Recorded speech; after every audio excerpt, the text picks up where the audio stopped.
Hello friends, welcome to my YouTube channel Hatim Ali's Life. বন্ধুসকল আজি আকৌ পুনৰ আপোনালোকৰ মাজলৈ উপস্থিত হলোহি। আজি মোৰ আলোচ্য বিষয় হ'ব লোকেল কোমোৰা খেতি। তো আমি ঘৰতে খাবৰ কাৰণে আমি কোমোৰা গছখিনি কি পদ্ধতিত লগালে আটাইতকৈ বেছি ফলন পোৱা যাব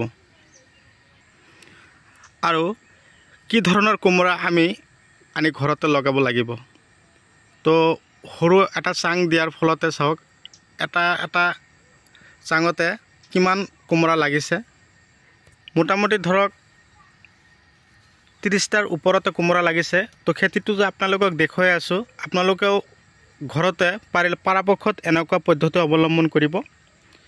অযথা মাটি যাতে আমি পেলাই নাৰাখোঁ আৰু গছক আমি কি খাদ্য দিলে এনেকুৱা ধৰণৰ কোমোৰা বিকিব পাৰিম। এয়া চাওক অলৰেডি ইয়াৰ পৰা 30টামান কোমোৰা বিকা হৈ গৈছে, যথেষ্ট পৰিমাণে গছত লাগি আছে। কিন্তু কথা হ'ল কি, খেতিত আমি যিটো ঔষধ আৰু সাৰ আপোনালোকক দিম, এইটো যদি আপোনালোকে দিব পাৰে বা মোৰ কথাখিনি যাতে ফ'ল' কৰিব পাৰে। আৰু চাওক ওপৰে একদম পূৰা সৰু সৰু জালিখিনি লাগি আছে। তো এইটো আছিল গিৰি চিডৰ কোমোৰা, গিৰি চিডৰ কোমোৰা যদি আপোনালোকে ঘৰত খাবৰ কাৰণেও আপোনালোকে লগায়, তো আপোনালোকৰ ঘৰত যথেষ্ট ফলন আপোনালোকৰ গছত ধৰিব।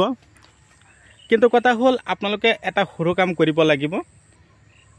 আপোনালোকে সৰু কামটো কি, যাতে এনেকুৱা ধৰণৰ কোমোৰাখিনিক বৰলে ডিষ্টাৰ্ব নকৰে, ফুটা নকৰে, হোলা বিন্ধা দি যাতে নিবিন্ধায়, তাৰ কাৰণে আপোনালোকে ঔষধ দিব লাগিব। তাৰ কাৰণে মই ঔষধ কৈ আছোঁ।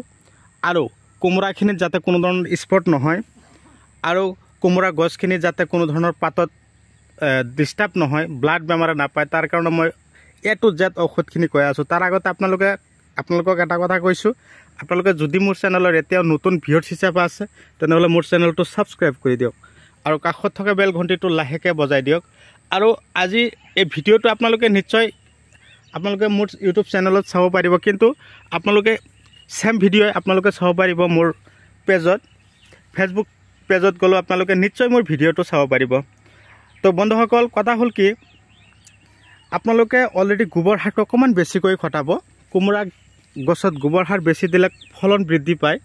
তাৰ লগতে কি কৰিব, এই পাতবিলাক যাতে হেতা পৰা নহয় তাৰ কাৰণে আপোনালোকে দাহাত ঔষধটো আপোনালোকে পৰাপক্ষত স্প্ৰে কৰিব। স্প্ৰে কৰিলে কি হ'ব, কোমোৰাৰ ওপৰত থকা যিটো এনেকুৱা ক'লা ক'লা দাগ পৰিছে, পোকে খাইছে, মহবিলাকো বহা দেখা পোৱা যায়, তাৰ কাৰণে আপোনালোকে দাহাত দিব। আৰু আপোনালোকে এই কোমোৰা গছখিনিৰ কাৰণে ৰটেক্স দানাটো যদি পাৰে পৰাপক্ষত অলপ সিঁচিব, সাৰৰ লগত ইউৰিয়াৰ লগত মিক্স কৰি যদি সিঁচি দিব পাৰে, গছৰ তাৰমানে শিপাৰ কাম বেছি কৰিব। আৰু ভিটামিন মাজে মাজে স্প্ৰে কৰিব। ভিটামিনৰ কাম হ'ল কি, গছৰ তাৰমানে পাতখিনি ভাল ৰাখিব, গছ গ্ৰ'থ হ'ব, হৰম'নৰ কাম কৰিব। তাৰ কাৰণে মই আপোনালোকক ৰজোতা ভিটামিন, আপোনালোকে পৰাপক্ষত নামটো লিখি ৰাখিব, ৰজোতা। এই ভিটামিনটো এইটো যদি আপোনালোকে বিচাৰি নাপায়, তাৰ বিপৰীতে মই আৰু এটা ভিটামিনৰ নাম কৈছোঁ, সেইটো হ'ল চাই পাৱাৰ প্লাছ। এইকেইটা ঔষধ আপোনালোকে যদি পৰাপক্ষত খেতিত আপোনালোকে দিব পাৰে বা ইউজ কৰিব পাৰে, তো আপোনালোকে আৰু চিন্তা কৰিব নালাগে।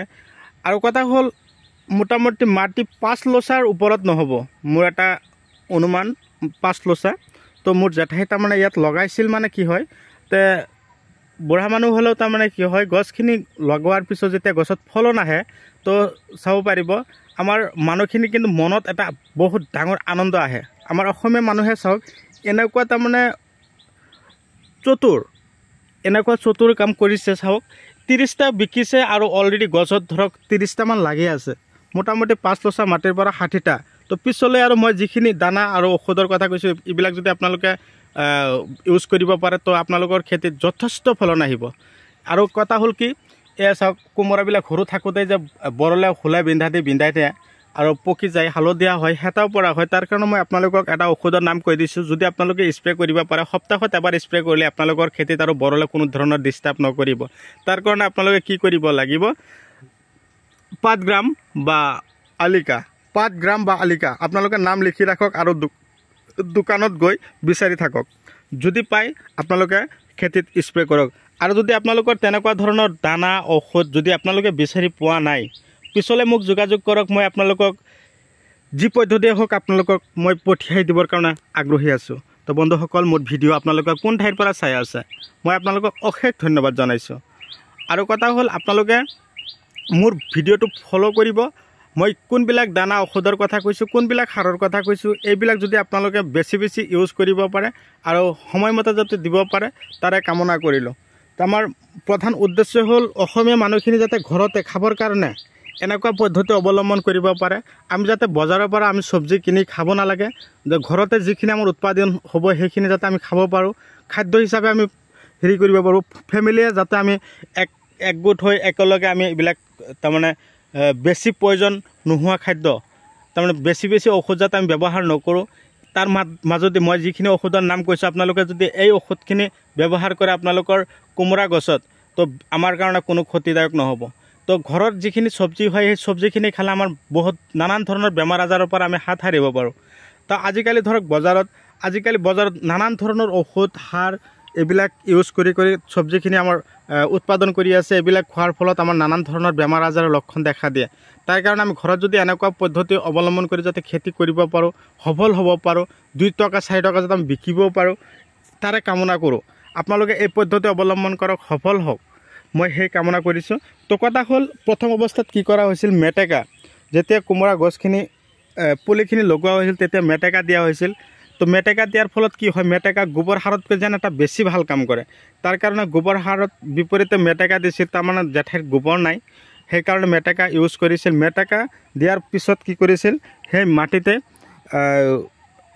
তাৰ ওপৰতে তাৰমানে ছাগলীৰ যিটো গু আছে আৰু ব্ৰইলাৰ গু এই দুটা ব্যৱহাৰ কৰিছিল। ছাগলীৰ গু আৰু ব্ৰইলাৰ গু ব্যৱহাৰ কৰাৰ ফলতে গোবৰৰ ধৰণে 3টা বস্তু একেলগে কাম কৰিছে, মেটেকা, ছাগলীৰ গু আৰু ব্ৰইলাৰ গু। 3টা যেতিয়া একেলগে কাম কৰিব, গছৰ শিপাই ভাল এটা কাম কৰিব। তাৰপিছত যদি আপোনালোকে কি কৰিব পাৰে, এই গছখিনিত যদি ৰটেক্স দানাটো দিব পাৰে। ৰটেক্স দানা কি হয়, শিপা যদি গছত নাথাকে, সৰু হৈ থাকে, সেই 24 ঘণ্টাৰ ভিতৰতে তাৰমানে শিপা লৈ আহিব। 98 দানাৰ নিচিনাই সি ভাল এটা কাম কৰে। তো বন্ধুসকল এই পদ্ধতি অৱলম্বন কৰক, সফল হওক আৰু আপোনালোকে টকা উপাৰ্জন কৰক। আপোনালোকৰ টকা আপোনালোকে বিকিব, আপোনালোকৰ টকা মই বিচৰা নাই, আপোনালোকে যিমান বিকিব আপোনালোকৰ নিজৰে থাকিব। কিন্তু কথা হ'ল মোৰ উদ্দেশ্য এটাই, যাতে আমাৰ মাটিখিনি অযথা এনেই ঘৰত পৰি নাথাকে। আমাৰ অসমীয়া মানুহখিনি যাতে পৰি থকা মাটিৰ ওপৰতে নিজাববীয়াকৈ অলপ হ'লেও নিজৰ দক্ষতা দেখুৱাব পাৰে। 2টা গছ লগাই যাতে এনেকুৱা চাং দিব পাৰে, চাঙৰ পৰা আমি যাতে খাব পাৰোঁ, বিকিব পাৰোঁ, তাৰ এটা ভাল পন্থা অৱলম্বন কৰিব পাৰোঁ। তো বন্ধুসকল আপোনালোকক মই অশেষ ধন্যবাদ জনাইছোঁ। আপোনালোকে মোৰ ভিডিঅ'খিনি চোৱাৰ পিছত আপোনালোকে বহুত এটা এডভান্স হ'ব পাৰিছে। মোক বহুতে ফোন মাৰিছে, দাদা আপোনাৰ ভিডিঅ' চাই মই বহুতখিনি খেতি কৰিছোঁ, ঘৰত খাবৰ কাৰণেও লগাইছোঁ, পটলৰ শিপাও লগাইছোঁ, পটলৰ চাঙো দিছোঁ, ইফালে ৰঙালাও কৰিছে। তো আমাৰ অসমীয়া মানুহখিনি বহুত এডভান্স হৈছে। মিনিমাম ধৰক 25% বহুতখিনি আগবাঢ়িছে। আগত আছিল 5%, এতিয়া 25 কমেও 20% আগবাঢ়িছে। তো আৰু আগবঢ়াই ল'বৰ কাৰণে মই আগ্ৰহী আছোঁ। এনেকুৱা পদ্ধতিত আপোনালোকে আগবাঢ়ি যাওক, তাৰে কামনাৰে আজি আপোনালোকৰ মাজৰ পৰা বিদায় লৈছোঁ। পৰৱৰ্তী ভিডিঅ'ত মই আপোনালোকক পুনৰাই লগ পাম। ধন্যবাদ।